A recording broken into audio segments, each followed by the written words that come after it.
What's up, guys? It's After Thrones. It's episode 3, and shit is getting real in Winterfell. They said this one took like 55 nights to film, so yeah, like basically had a budget of a movie. So it was like $12 million to produce the show, or which this episode, or which whatever. I still think my favorite battle is the Battle of the Bastards. I still think that's a little bit better for me. That episode was a little bit better. I think it was better because you could actually like this episode. I just watched it again this morning, and it's so dark. A lot of people, especially online, are talking about how dark it is. And it's like I get like it's called The Long Night, and it's and the supposed to thing be about dark. it is it's supposed to be dark. You know, like the directors, they're wanting a sense of like, you know, no hope and death and like, you know, the on-crushing evil. You know, so it's supposed to be a dark episode. Plus, like, you got to think back then there was no light bulbs. You know what I mean? Like it was fire. That's what lit, you know, rooms and you know, area and shit. So I think that they're trying to bring that. But I mean, I can understand it's a little bit annoying, but you do have to watch this on like a high quality TV because you can always change your settings.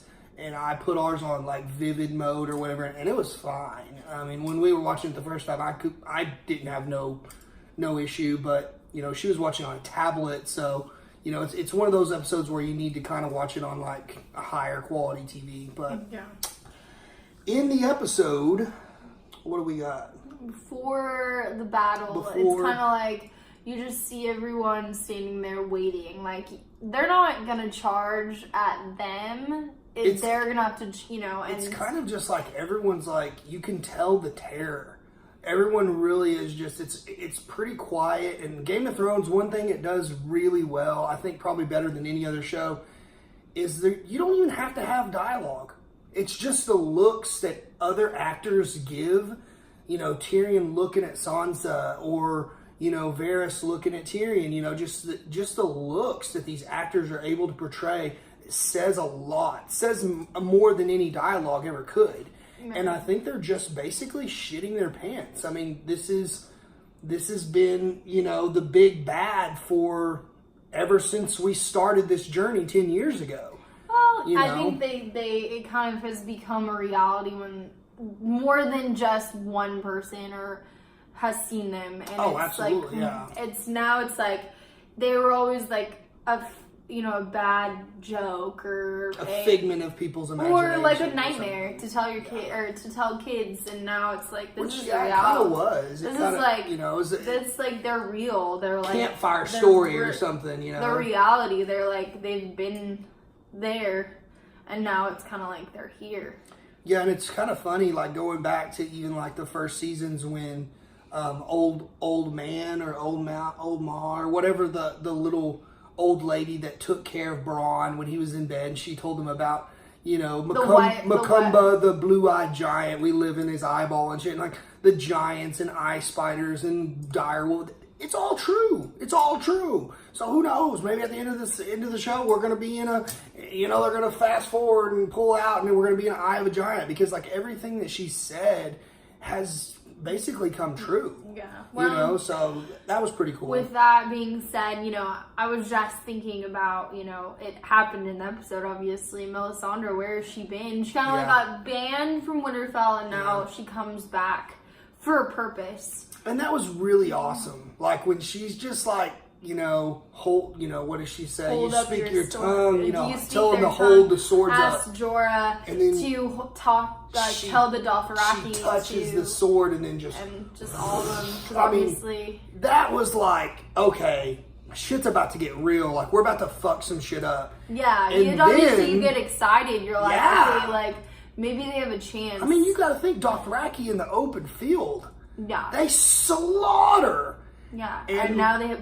We got Ghost and Jorah leading the attack. I mean, we're like, fuck yeah, let's do this. Well, and then you see literally, it's like a split second. The directors did a good job of making you like. That's the darkness I'm talking about. What is going on? Because like, you couldn't see shit. They're just walking. You can't or they're see. going up. They're running, and then like when they finally get to the dead, like it's just like a split second, and you see a bunch of them, and like the Dothraki are like, oh.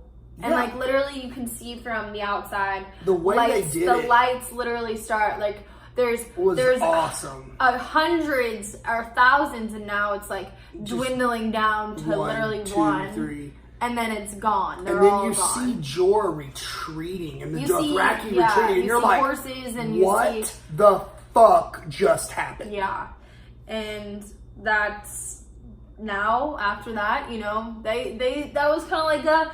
Hey, now it's time to start the battle. Yeah. And literally all the whites, thousands, hundreds of thousands.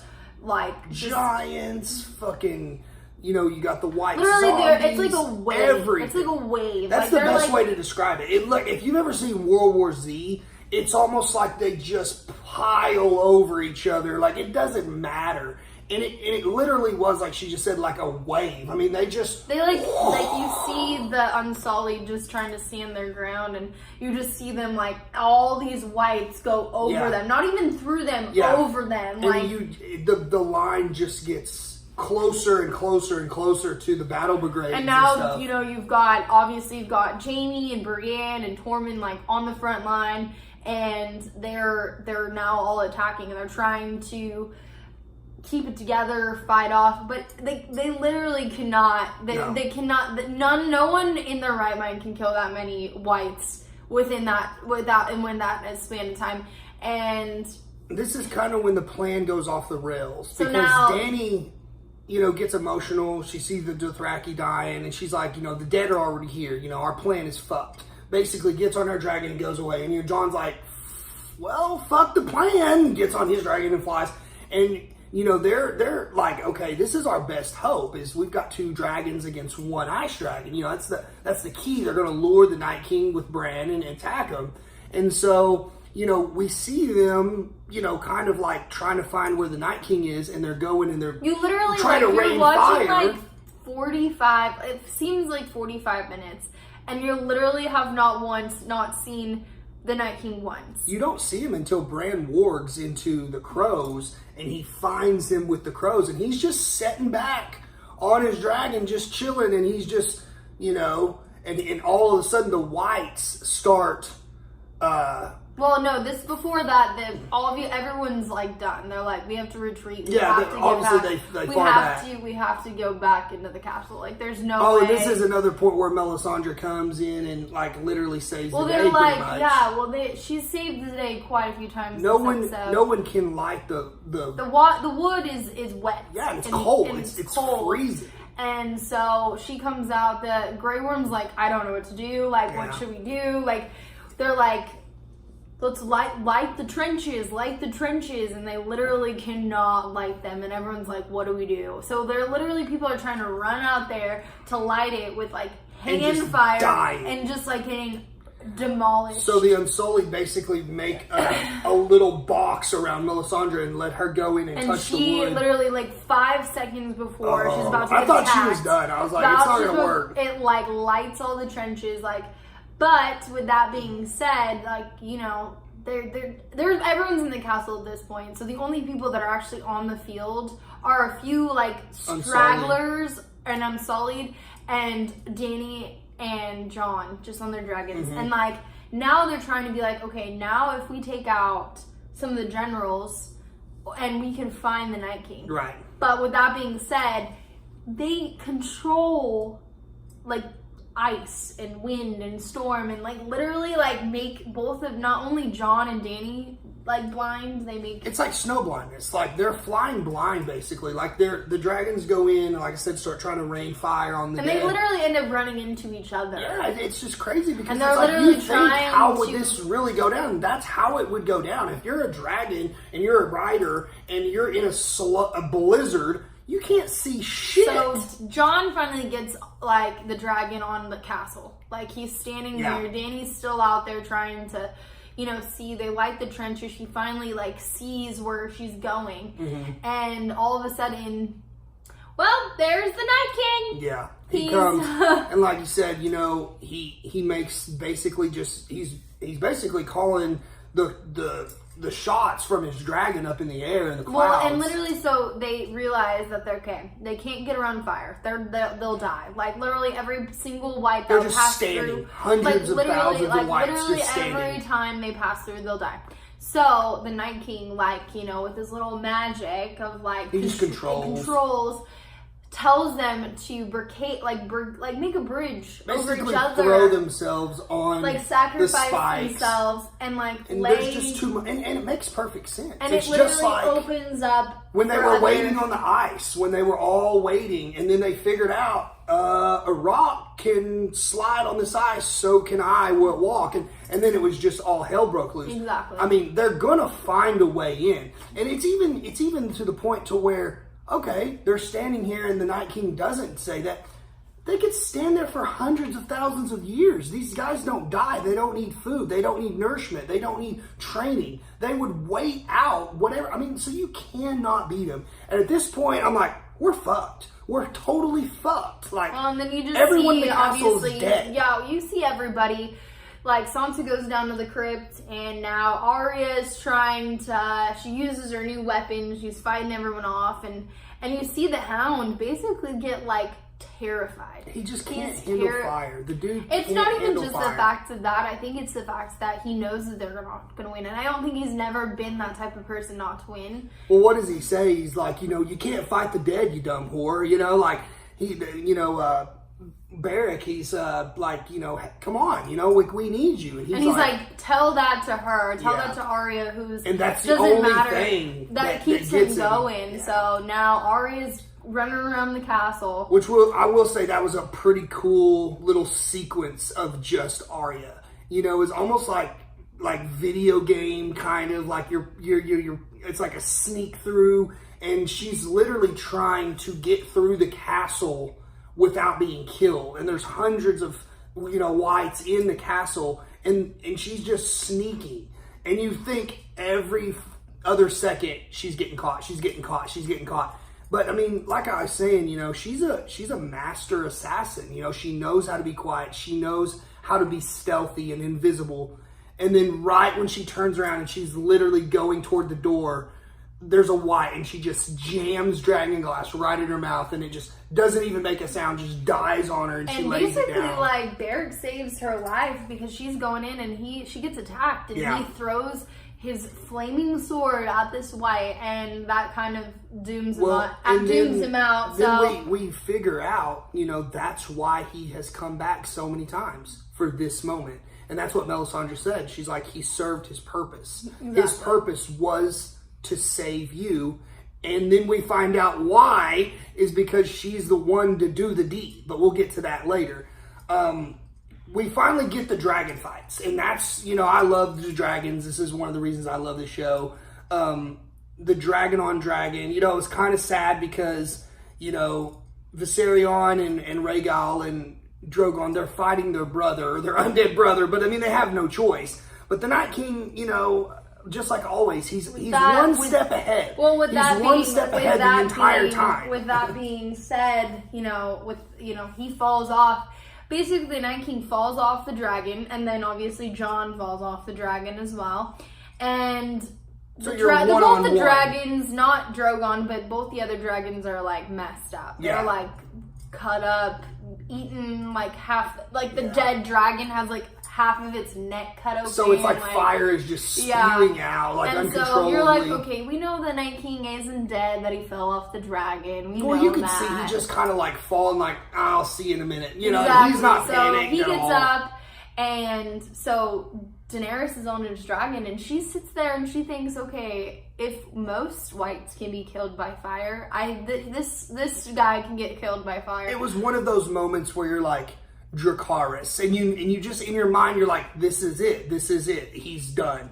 And she's sitting there, says it, and just breathes on it. I mean, and this is the most fire that probably Drogon's ever laid down in one spout, and she just keeps going and keeps going and keeps going, everyone's just kind of like waiting, and then you see him, and he's just like, he smiles and he smirks at her, and I was like, that is the first time we've ever you've ever actually seen him have like an emotion. He never emotes ever in the whole series, and he smirks at her and smiles and just crazy. walks, and you're just like, this guy's a boss. Okay, so this is one of my questions, and we have a couple of questions that I'm going to answer through a couple of my buddies. One buddy asked, why didn't he die through Dragonfire? The whites can be killed through fire. Why is it? Well, he was one of the first men, and we do know that Targaryens can't be burnt. So we think possibly could be a Targaryen. One of the first Targaryens, obviously. There wasn't one of the first men. There wasn't houses back when he was alive. But it definitely could be the bloodline, and that could be when it started. We could figure out more down the line. We don't know. But that was one of the questions my buddy was asking, and he's a huge Game of Thrones, big time fan. And he was telling me stuff in the books that, I was just getting mind blown. But he was kind of telling me, about all this stuff that has kind of went away from in the show and stuff. But that was one of the questions he had. And I don't know. Hopefully we will find out more about his origin, and that's what I kind of like. That's what I really wanted to find out. Really, I don't think it's over. I don't think it's over. This whole season, I really wanted to know who he really is. I don't think it's over. You see him one time. I think that he's going to be back in some sort of fashion. I don't think it's over. I really don't. It was an awesome way for him to go out, and especially the way Arya did it. That was like MVP forever. But I don't think we've seen the last of it. I really don't. But we'll see. We'll see. We got 3 episodes left, and now we're headed to King's Landing. But in this episode, to continue, basically, Jon does what Jon does. He sees the Night King. He's like, "Fuck it, open field, open field. It's time to fucking go, man." And he's charging him. And the Night King, there's hundreds of thousands of dead that the whites have killed on the battlefield of, Unsullied, Targaryen, so-and-so. And he just does what he does. Lifts his hands, and they all just,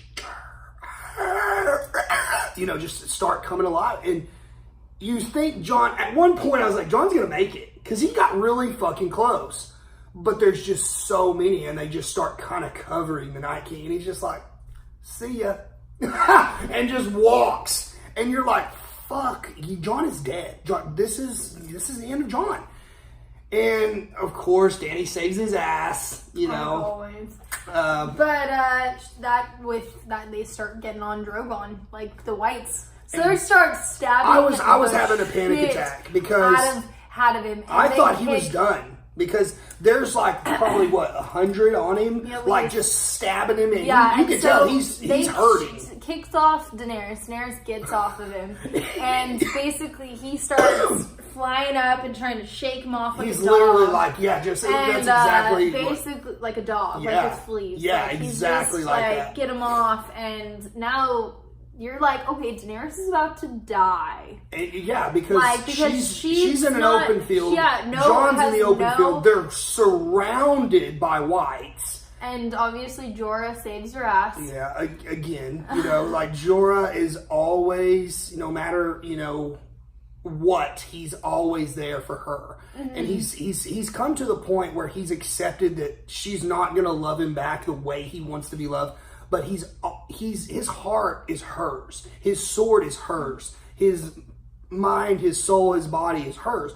And he will fight to the death. And that is what he does. He fights to the death for Dany. He protects her. It was crazy because you saw Dany pick up a sword. For the first time ever, she starts killing. And I was happy to see that she's not just cowering behind Jorah, letting him do all the work. She was like, okay, I've got to fucking do something. There's too many of them. And that made it more realistic to me. Yeah. You know what I mean? What would you do in a situation like that? Queen or not, you're like, fuck, I got to do something or I'm going to die, Well, now Jon's obviously trying to go save Bran because where the Night King's headed.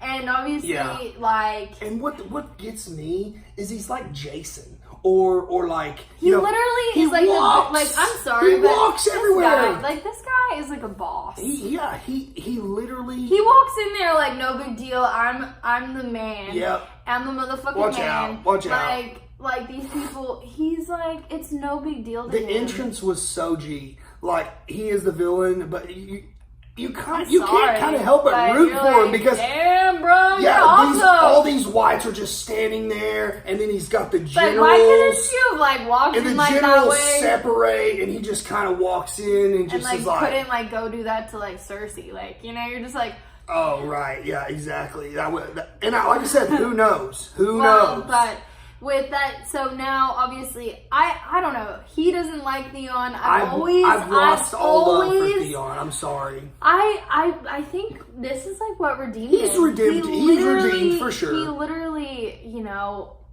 fought off like all these whites by himself. Yeah, he did kick ass for Bran. He really did. And protected him. And he then probably he's like, killed like 50 guys by himself. like, you know what? Fuck it. I'm gonna go try. For me, it just took him too long to find his balls, which granted he has none. We get that. I'm just saying metaphorically, like he just, you know, his sister, you know, I understand he was all fucked up because he was Reek and he's got these mental issues, but you know, for me, it was just too little, too late. And he was redeemed in the show, but he's just never been he's never been a favorite character of mine. Well, you know, so he tries to kill him. Obviously, that doesn't work. We, you know, kind of saw that coming, but he comes in and now he's just standing over Bran. Well, the way he does it too, because like Bran is like. He literally gets out of his ward right at the time he walks in. Bran is like trying to find Wi-Fi or something for like 40 minutes. He's like warning, and then nothing. We don't know what is happening. You know, some people think he's going back in time and making a deal with the Night King. We don't know at this point. But he does come out like right when the Night King shows up, and he tells, which is totally, this is what is suspect. Bran is not a human anymore. His emotions, it doesn't matter if you love him or care about him, he doesn't love you or care about you. Bran is gone. He's a three-eyed raven now, and he said that a million times, but he acts human.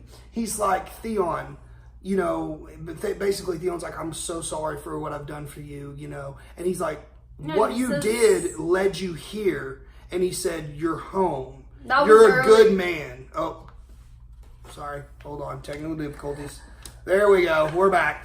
And he's like, you know, you're a good man. And it's like Bran needed, or Theon needed that, and I think all the you know, people like her and the people that liked Theon eventually needed that redemption story. And Theon just charges at the Night King knowing I'm dead. Yeah. There's no way Theon thought I'm killing this guy. You know, he knew. He knew, and he sacrificed himself, and that was the whole redemption thing. But the Night King literally sidesteps the spear, breaks it in half, sticks it in his sternum, and watches him die. You're like, okay, like, this dude is unfucking killable. Yeah. He goes up to Bran.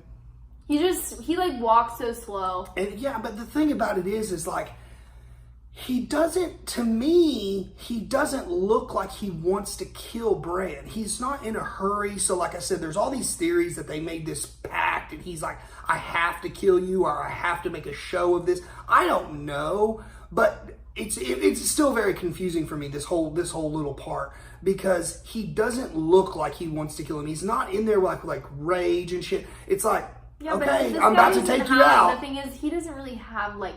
He smiled though.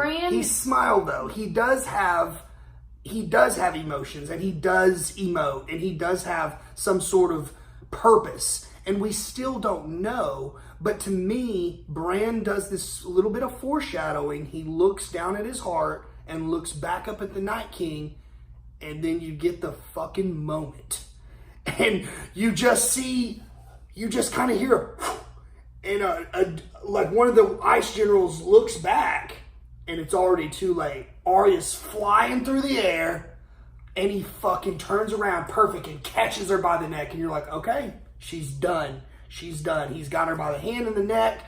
She drops the Valyrian dagger, catches it with her other hand, and stabs him in the heart. And you're like, what the fuck? We literally looked at each other for probably like 5 minutes. I literally was like, this is a dream. Like, you know when they like foreshadow like alternate universes where you're like, okay, this could be a possibility. I was like, no, Arya is a badass. But this bitch killed the Night King? Yeah, goat. Like, Jon Snow, who? I was like, there's no way that she's gonna kill the Night King. There's no way.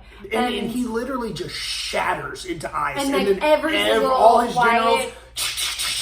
Every single person. Ice Maker. Everyone. Everyone. The dragon, the ice dragon. The ice dragon has got Jon pinned down, like, literally about to kill him. Like, he's literally above his head and about to just eat him or fry him. And Jon's like, okay, about to go out, you know. And he just... And of course, you know, it is a little bit hokey that right at the last second where everyone, you know, Jaime's being overpowered and Grey Worm's being overpowered and Brienne's being overpowered and everyone's losing. But the way that they set it up is, you know, of course the Hound and, you know, Sir Zerbera came and saved Arya. But, you know, the Red Woman's just chilling in this room. And she's like... She, like, looks like she has... This is no big deal. She's got it all figured out. And you're just like... What are we... Not scared? Yeah. You didn't look not scared panicked. once. And she's never been... She's never been really in a mode, too. But you've seen her panic before. And then you see her walk out of... Everyone basically walks out. They're like, okay, it's over. Like, it's done. And no, I'm still talking about the setup. Because that, to me, was the best part of the episode. She's like, I remember you. And she's like, I remember you. She's like, I closed all those eyes you told me about. And then she goes on and she's like, you know, brown eyes, green eyes. And she looks at her and she said, and blue eyes. And I've rewatched the episode already twice. And Arya looks at her and she's like, she goes, what do we say to the god of death? Not today. Not today. And Arya just takes off. And then you don't see her again until the moment.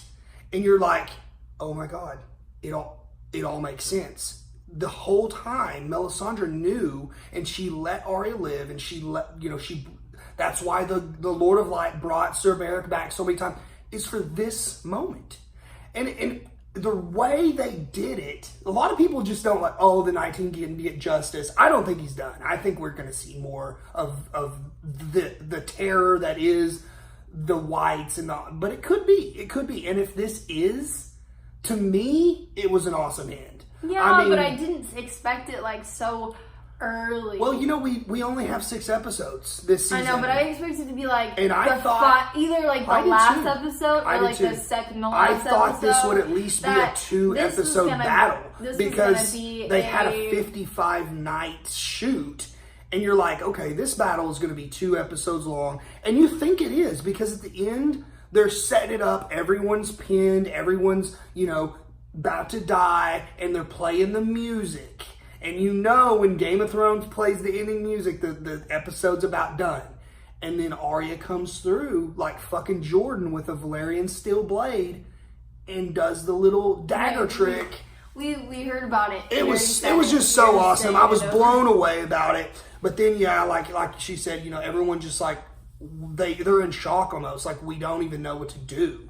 Yeah, like, what just happened? The whole time, you know, we didn't even talk about the crypt, but the whole time, you know, the when he does raise everybody, they start breaking out of the crypt, the old Starks and stuff. So everyone's like hiding in the crypt, and Sansa and Tyrion have a little moment behind the crypt, and, you know, they're about to get killed. And then, like she said, you know, everything just, you know, all the whites and stuff just disintegrate, and everyone's just like, what the fuck? We won? Like, how? Who did it? You know? So I'm really anxious to see like how Arya is like treated now that she's like the fucking goat. Like, you just killed the Night King, 6,000 years of terror, and you just fucked him up with one try, you know? And Bran just looks at her. So there's so many questions. Mm-hmm. I don't know where they're going to go from this. All we see in the future is what she says, you know, we've already won the Great War. Now there's only one more war to win. And she says something like, we're going to rip Cersei out from the roots or something like that, root and stem, which I want to see Cersei die. No, but so I badly. don't really want to see Daenerys kill Cersei. I want to see Cersei die. I don't care how she dies. I want her. I don't care if it's, oh, that was too quick of a death. I don't care. I want her dead. I want her under the ground, never again to breathe. I don't want her to come back as a white and rule the kingdom. I want her gone. I hate her more than any other character I've hated, except maybe Joffrey, you know. But, like, what's his name was a sick fucking guy. Ramsay. Ramsay was sick, but I didn't hate Ramsay the way I hate Cersei. That's just me. You have anybody? Did anybody send you any questions? I've got a few. One of my buddies, he came up to me in the club, and he's actually the cook at this. And he, like I said, he's so into the lore of the books. And we were talking about how Sir Barristan, he's like a badass in the books, like unkillable. Like, literally unkillable. And the way he was taken out by the Sons of the Harpy, you know, like, he was over, you know, obviously way outmatched and stuff. But he's like, dude, in the books, he could have taken 60 more by himself with his hands tied behind his back. Like, he's like, it's a no-joke situation. And he would have been basically, like, really a big, humongous help in the Battle of Winterfell. But that was one of his questions, like, what do you think? You know, why did they kill off his character? And I think really there's just too many storylines. At some point, you've got to start killing characters off and tying up loose ends. And I think that maybe, you know, some of these characters don't get their just ending. You know, we lost quite a few people. Well, not like, okay, y'all. Not as many as we thought we were going to lose. Well, Night King is 5, yeah. Obviously, but there was Lady Mormont, who was, we can talk about her little, you know. She killed a giant, dead. Well, I mean, this girl's like an 8-year-old little girl. She's 10. Whatever. She's tiny, and she's sitting there like battle ready. And this giant, like, just knocks her the fuck out. And she's still like, yeah! You know, like pint size. And this is an ice giant. This is one of the biggest things that we have seen in the show. And he's like crushing her little body. Her bones are breaking. And he's about to eat her. And she just pulls out a fucking knife, dragon glass, and sticks him in the eye. And he just kind of falls and breaks down. That was awesome. But yeah, we lost her. I forgot about her.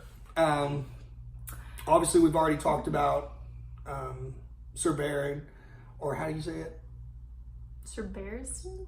No, that's the older guy. Sir Beric, yeah. And then we lost the Night King. We lost the Night King's dragon, which, I mean, he was considered Viserion. You know, we didn't know what was going to happen with the dragons. Melisandre died. And the way she died, because I watched it again, like I said, a couple of times. She's old, so this like gem that I guess that all these like red women wear. Yeah. They're old. They're like hundreds and hundreds of years old. Basically, yeah. And so they have this necklace with this stone on it. Basically, when she takes it off, the light, like the light, Lord of Light. It like. Which there is some flaws in that, because in one of the episodes where she's in the room with what's his name, Baron's wife, she has the necklace off and she's naked in the tub and she's not old. So I don't know if they're going to explain that or if that's just kind of like a plot hole, because every other time she's taken the necklace off, you see her true form. And she's like a hag, like titties down to her ankles. Okay. Like hag. But she's old. What do you expect? like I said, in the beginning of the episode, you know, she tells what's his name, the Onion Knight, you know, you don't have to kill me. I'm gonna be dead by the dawn. Did you get that, or did you miss that? I missed that the first time. So, you know, he's watching her the whole time. And even after, you know, he has a big problem with her because of the way Shireen went out. You know, he hates her. Shireen was like, it's basically his little girl too. Because he didn't have a little girl. He had a son. And this son was taken from him in the Battle of Blackwater. But he's watching the entire time. And then he watches her walk out into the snow. And you just see her break down. You just see her, you know, she takes the necklace off.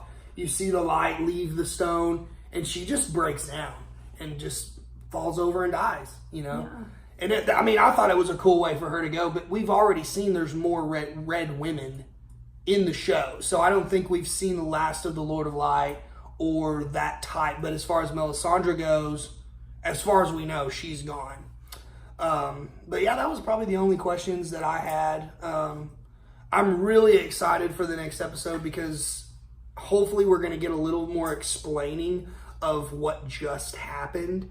And, you know, it's time to kill Cersei. I mean, hopefully, I think Cersei's going to live until the last second of the show. But I would love to see her dead next episode, like as soon as possible. No, I don't think that's going to But until next time, we will see you after Thrones.